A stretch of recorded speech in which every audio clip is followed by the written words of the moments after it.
Trevor, going back to that question you just raised, I think it's a thing of personal preference.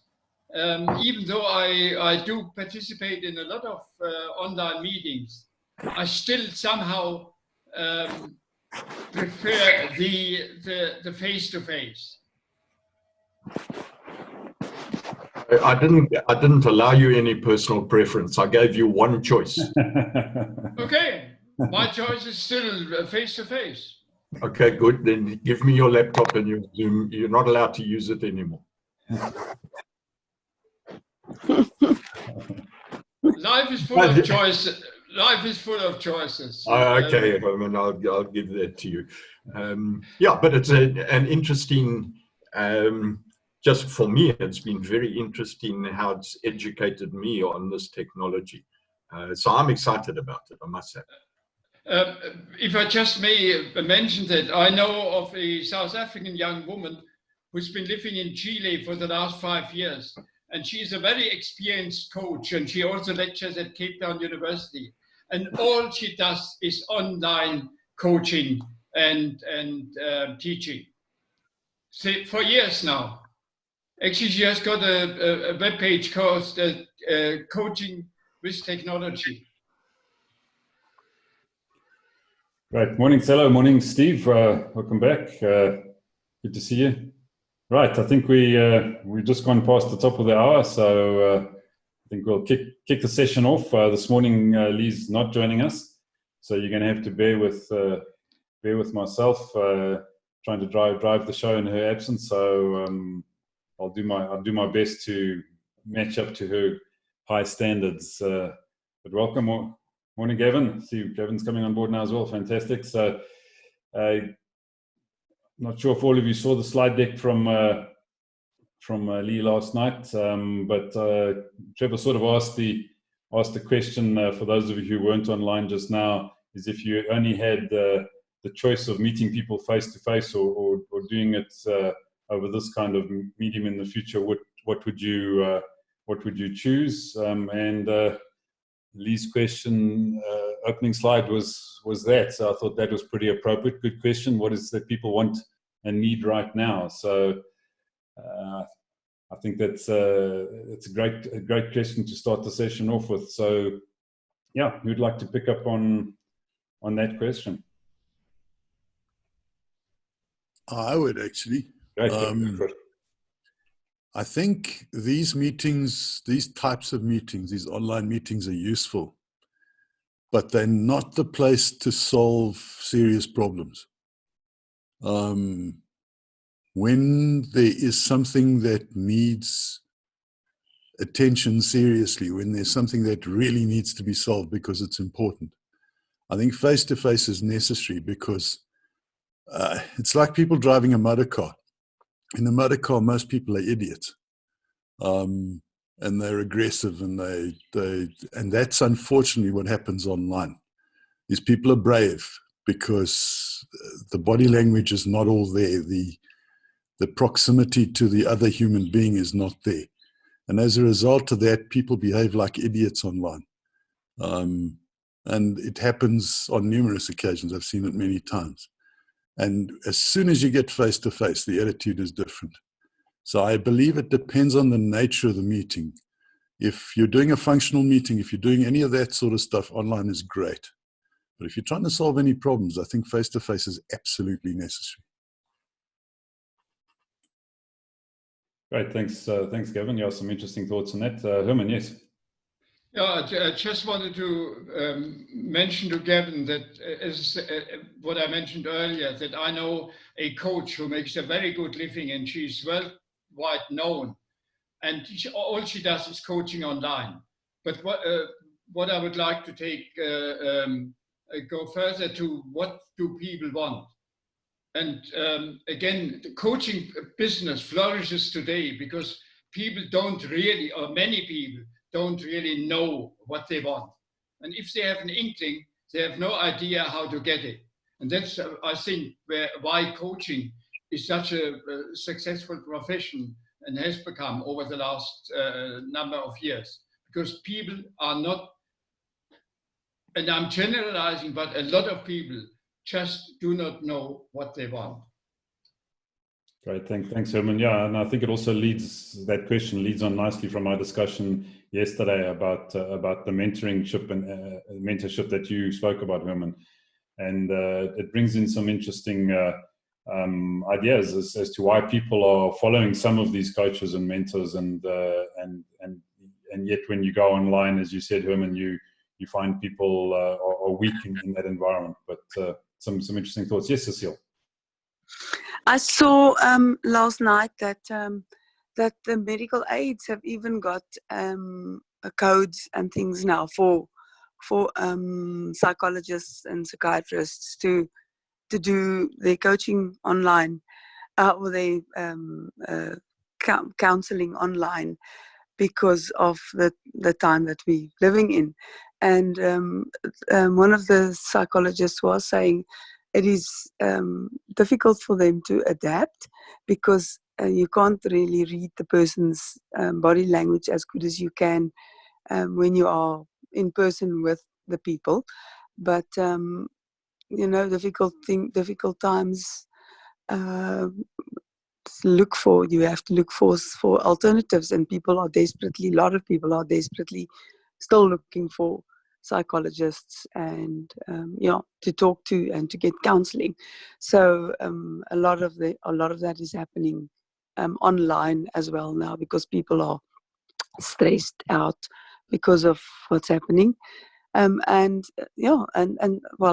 have a few friends. One of the guys that do karate with me, for 5 years he's been coaching Chinese or teaching Chinese children as well to learn language. And he said in the beginning it was hard, but you adapt quickly how to do it rather than doing it face to face. Thanks, Cecilia. I think for me that's the question: is are people prepared to adapt? Because it is, and I think humans are adaptable if they allow themselves to be adaptable. Some people are stuck in their ruts and their comfort zones, and therefore don't want to adapt. But others have the natural ability to adapt and change. Yes, Ian. It's an interesting question. I mean, my neighbor across the road yesterday, he did a disciplinary hearing online. So I'm no expert on body language, but I certainly believe that when you're having a one-on-one, or you're having a session with people online like this, you can pick up body language, I think, just as easily as if you're sitting across the table from them. So I think it's a mindset. I'm sure, Gavin, there are situations where one needs to be actually right there. But by and large, I think people are going to have to adapt the way they do things. And as Herman says, I mean, I know a guy who's been traveling the world for 5 years, and he lives on his laptop, does all his business transactions on the laptop. So I think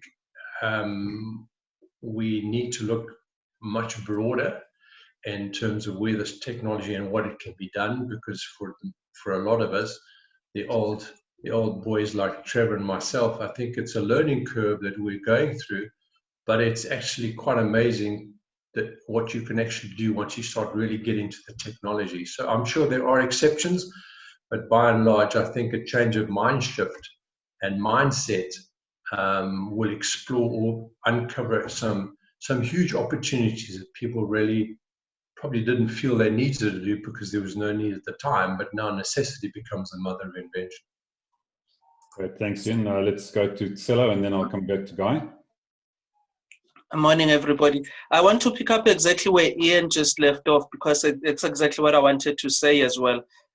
In the same vein of thought that, people feel a little braver when they are online than they would in person, then maybe let's let them be braver. Maybe that then exposes who they really actually are, and that's a good thing. And really what I'm trying to say is, in picking up with what Ian was saying, it's a statement that my wife likes to say to me. She likes to say, it's not difficult, it's new. So sometimes when something is new, it feels like it's difficult, but once you get used to it, again, this is just a change and a wave. And if you follow any wave, the human mind can learn and can adapt and can, be able to thrive at the end of the day. I think these systems can be used. And to the quick point of what do people really actually want? People just want to be accepted. People want to be understood, you know, because they don't really know what to, and Herman is right. That's why the coaching business is so big now. But because people want to be understood, they can be understood online, they can be understood in person. You can read body language online, you can read it in person. That's my take. Great, thanks. Hello, Guy. Morning all. Yeah, on this platform, I think the hosts are going to adapt very quickly, and through that, they're going to actually be able to help guests, participants, etc., because they're going to get more skilled in how they handle this sort of format. And secondly, I agree with Ian in terms of body language. You've got to now, and historically one has always done it, is I like to look into the people's eyes. And so if the lighting, etc., is good, looking at a person's eyes. I've got a mate who's got a global footprint, and he's been negotiating big deals, etc., on this sort of platform, i.e. Skype or whatever, for the past 15 years. And he actually hasn't met the people face to face. So yeah, it's, as Ian said, mindset also. Thank you. Great, thanks, Guy. I'd just like to give Steve a chance to add his thoughts, and then I'll come to Herman and Joe. Thanks, Owen. I'm kind of tracking two issues that we're talking about at the moment. The one is the actual question of what people want and need, and the other is our online presence and adaptation, etc. In terms of this whole online deal, I do a lot of online therapy now. I was doing it face-to-face, and with all the changes in the country, I've had to shift. And I'll say that there is no substitute for, in my experience, sitting with the person. I think as biological beings, there's also something pheromonally that happens when we sit in the presence of another person that can't be duplicated online. And you just can't read body language online the way you can read face-to-face with people.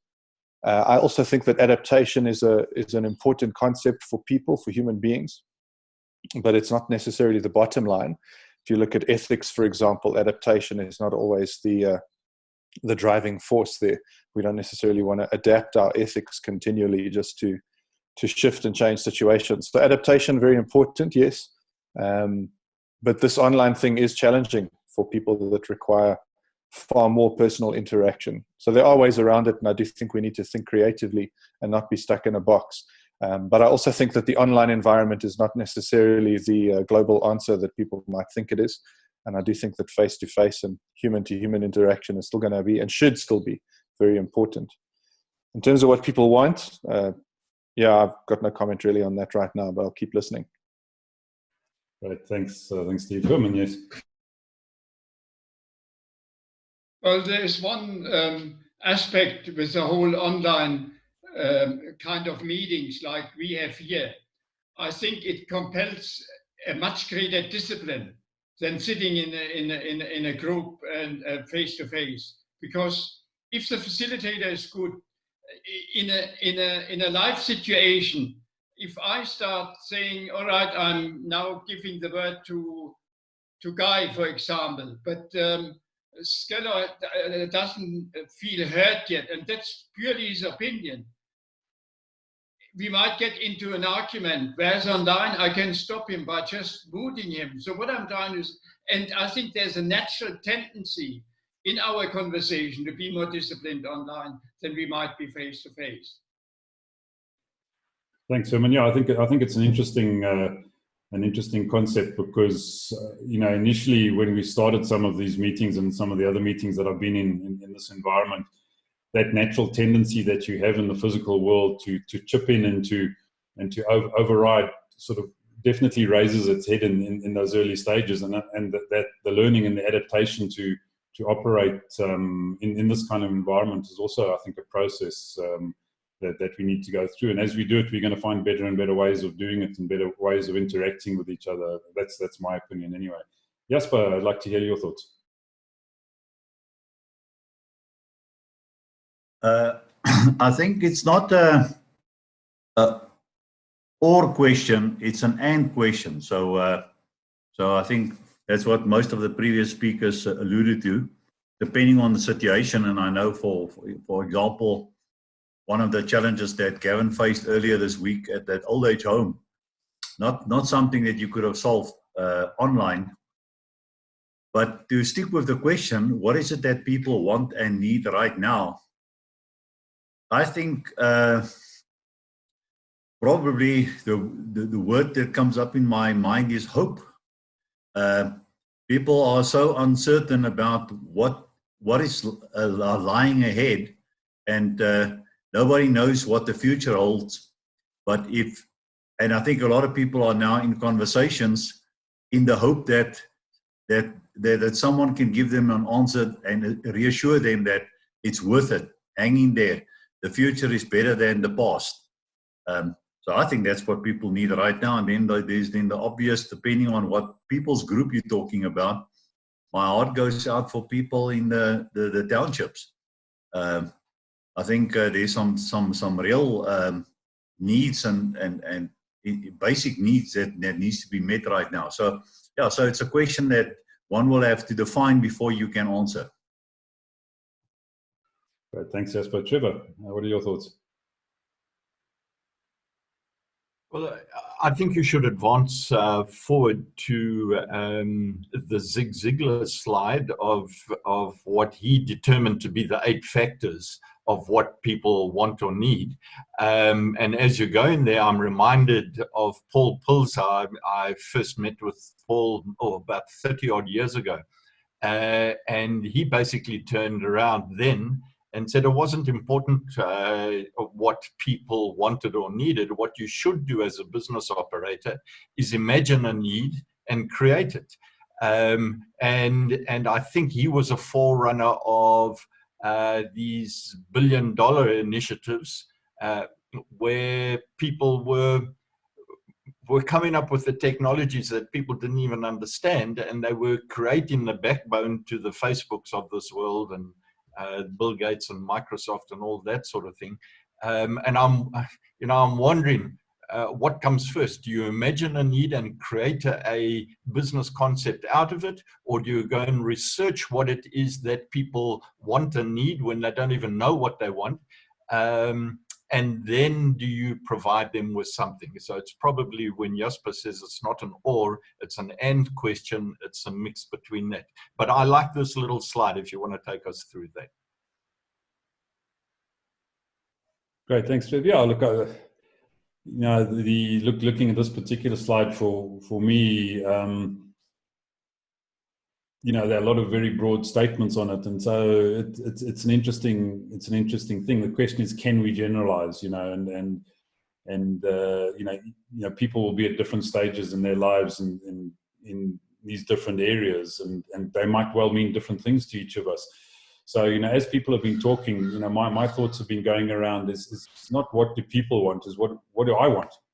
What do we want as individuals? I think we have to start with asking that question to ourselves rather than asking the question of this sort of amorphous mass of people out there. And that's just a perception from my side. So I'd like to hear other people's thoughts on that as well. So yeah, who'd like to come up next? Yeah, all yours. Yeah, I agree with you, Mark. I think there's a lot of broad generalization in those things, and those words mean different things to different people. Like happiness. Happiness is kind of like something where you go out there and you find it.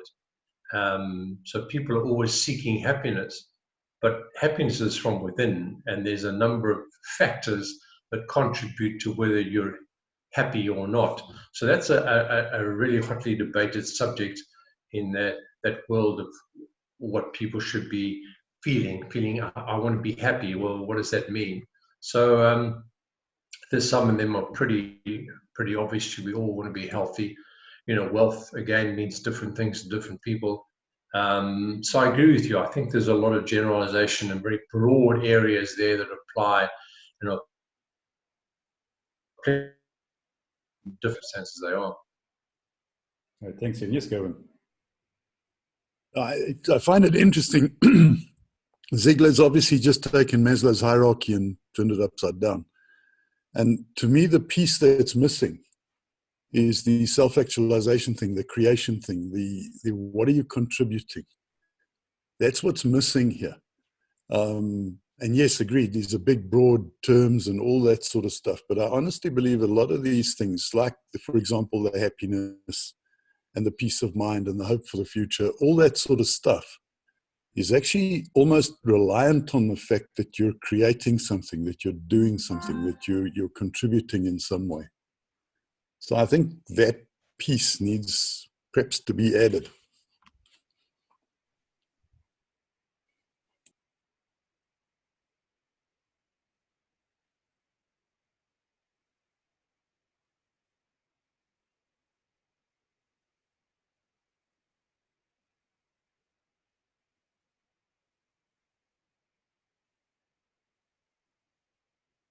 Ivan, you are muted.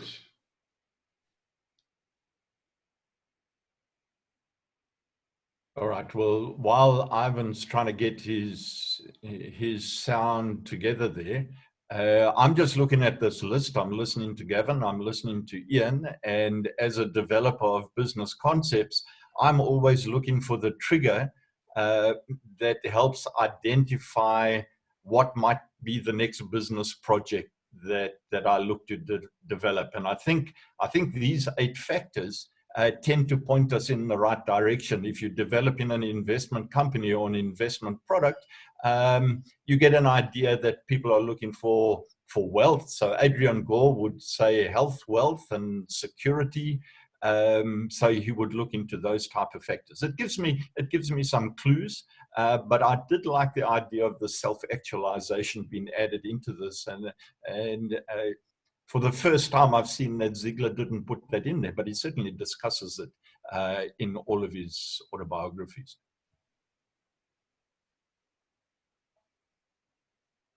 Great, thanks, Jim. Sorry, guys. Yeah, for some reason my cursor keeps on moving off the active screen, so that's why I was talking into cyberspace and no one was hearing me just now. So apologies for that.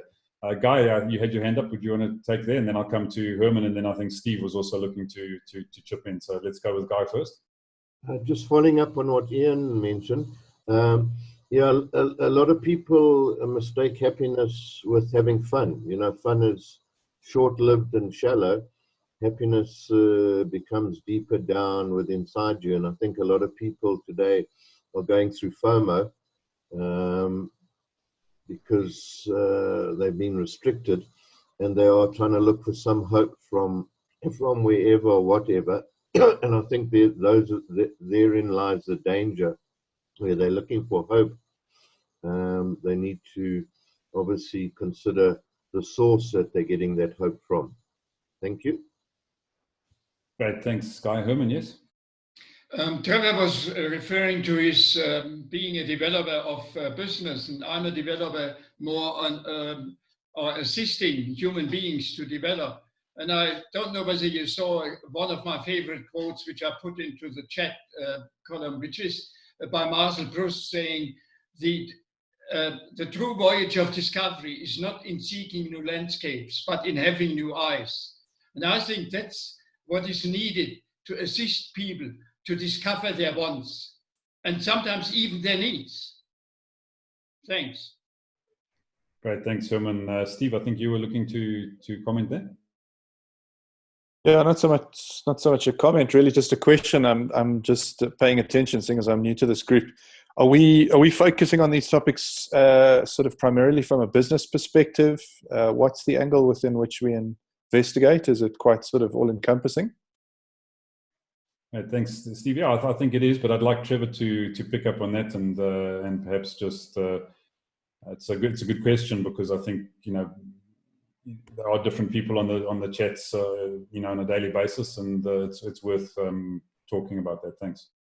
No, I think it's, you know, each to their own, whatever stimulates any thought in your particular mind. For instance, I'm very strong on business, and Herman is very strong on social entrepreneurs. And I appreciate his inputs from the way that he's looking at things. And I'm sure he hears the direction that I'm looking at things.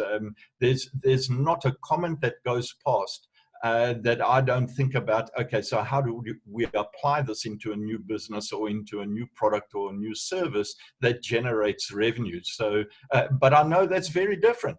Each individual here is completely different, and I think that's what we learn from. So, Steve, no, it's whatever direction you take it down, it's a forum just to share inputs that make us think as individuals. And I see Herman wanted to make a comment. Thanks, Trevor. That's helpful. Appreciate that. Great, thanks. Yeah, Herman, do you want to add on to that? No, I didn't want to make a comment. I just agreed. Actually, I had my thumbs up for Trevor because I think we see things from our own perspective, from our own inclinations, the domains or the segments we are working in. Yet, even there, it is important that we shift our own perspectives, even within the realm we are operating in. And that's why the input of a diverse group is so interesting and inspiring, for me at least. Right, thanks. Yes, Trevor. I just wanted to make a comment. Herman, yesterday or the day before, turned around and voiced his frustration for having put all this information out about mentoring. And that stimulated an interest in me because the question from a business developer's point of view is, why don't people jump at quality information or quality products and services? So the first thing I did was send out a note to him and say, hey, send me your mentoring notes. Let me have a look at it, because that will give me some indication as to whether he's got the right quality or whether we're not understanding what the market wants or needs out in the marketplace. And whatever feedback I can give back to him may actually help him grow on his social entrepreneurial mission. Great, thanks, Trev. Guy, you've got your hand up still. Did you want to comment again? No, I didn't have my hand up. No, I'm nothing further to add to the comments I made, but except that yes, it's a very generalization and could apply equally to business and personal life, and each one might be segmented into one of those two areas or both. So it's very open-ended and very pertinent to individual situations at this present time. Great, thanks. I clearly need to work on my pronunciation. I did say Guy, I thought at least, but anyway, so Guy, you have your hand up. Did you want to comment? No, I'm all good. Thanks very much. Thanks, Simon. Okay, if you can just take your hand down then we know that it's not a new request. But I think we are heading towards the bottom of the hour now, so I would like to just have a wrap-up comment from everybody going through the group, just on their final thoughts before we close. So let's start with Sela. Yes, I really love Steve's question, and as my final comment, it's really linked. Everything just starts to connect and click very nicely, because I'm looking at the generalizing of words like happiness, etc. But I realize we need a group like this that has to start from somewhere. So for me, it's all about communicating. It's all about, what does happiness mean to you then? What does hope mean to you then? And we need groups like this because, yes, we are not really talking about business, but most of us are in the business of personal development. So it's kind of a blend of personal development and business, for me anyway. And that's why I'm on this forum. It's to communicate with somebody else where I can say, okay, let's start from somewhere. What does it mean to be hopeful? What does it mean to be happy? What does it mean? And then just really bring in a lot of voices and start to understand you guys and your guys' thinking, and really throw my opinion as well on the table. I think with communication, we can start to break down some of these tough concepts. And that's where I think we all should be going anyway. Great, thanks. Hello, Cecile, final comment from you?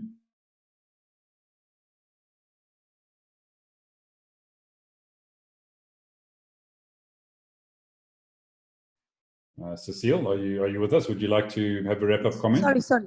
Yes, I'm sorry. I thought I was talking. Yes, that I'm learning from Trevor very quickly here about taking everything back to business quickly as I can during a conversation. I was donating blood, and when I was in the blood donation center, there was a guy donating as well, and he's an owner of a company that makes the little thingies that go over your nose for the masks. And he was just saying how the business, that they need 5 million masks a day. That's what they need. That's what the government's looking for. Just on a side note, so quickly our conversation turned to business, even in 5 minutes in donating blood. And when Cyril was doing his speech last night, he was still busy doing his speech. Then I thought, no, let me just jump in here and get some business in here. And I started WhatsApping the body corporates from all the complexes next to us and asking them, do any of them, they must please put the word out if any of the residents need LTE or fiber installed. We are still doing that right now, seeing that we're going to start with round 2 of 21-day lockdown. So yeah, Trevor, I'm learning from you very, very quickly. Right, thanks, Cecile. Gavin, a final comment from your side? Yeah, I think that you've got to be very careful that you don't look for the important stuff like happiness and good family relationships, etc., externally. I think a lot of these things can only be achieved when you get things right in yourself. So peace of mind, hope in the future, happiness, all that sort of stuff is about you and what you do and how you react, as opposed to looking for it somewhere else. And that, to me, is the first thing you sort out before you go and look for the rest of the stuff. Great, thanks, Gavin. Jasper? Nothing to add, Ivan. Okay, thanks, Jasper. Steve, a final word from you? Yeah, I think I would agree with what Gavin excuse me, what Gavin just shared. I'm just thinking about our beginning to the conversation in terms of looking at online or face-to-face interactions. And then I think it was Herman who said something about the limitations with online interactions and how that enforces discipline. And for me, that speaks to an external locus of control point where we're limited from outside ourselves to actually behave slightly better online in some ways. But the idea of things starting from within, I think, is a great evolutionary point for every human being, is that we have to get to the point of internalizing the controls within ourselves and hope, etc., all the things that we want that we're looking at. So I would agree with Gavin on that. Thanks. Great, thanks, Steve. All right, Guy, did you want a final word? I'm all good. Thanks very much. Great. Herman, any last thoughts? Thanks again for an interesting conversation. Great, thanks, Herman. Trevor, final thoughts from you? Yeah, I'm just intrigued how this group, since the beginning of the lockdown period, we've hardly had a negative focus at all. The input has all been looking to grow off positive seeds of influence into the discussion. And I'm looking forward to see how it actually gets stronger and stronger in giving us the return for our reason for joining a group like this. And that's, so why do we come on board here for 30, 40 minutes every day? What's the objective? What's the purpose? What's the return? I know what I want out of this, and I would be intrigued to see how other people get a return on their time and effort for coming on board at the same time. Great, thanks, Trevor. Yeah, and I think for me it's a really interesting thing, especially for a lot of us who are perhaps solo entrepreneurs or small businesses, or in Herman's case, retired but still very active people. And I think we've spoken about, the different perspectives and the different inputs, and I think that's always a stimulating environment to be in, where you're getting the opportunity to engage with completely different mindsets and thought processes on a daily basis. It's not something we actually necessarily do on a daily basis.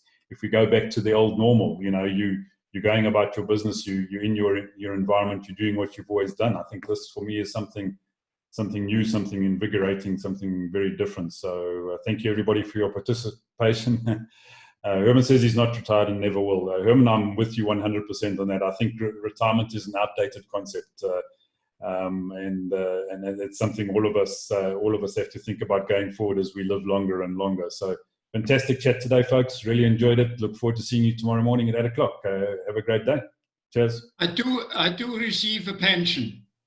That's the only thing. So and you know what? Just to one positive with the whole deterioration of the rand, my pension has increased over the last couple of weeks quite considerably, being paid in euros. Thanks, guys. Fantastic. We'll come for a line.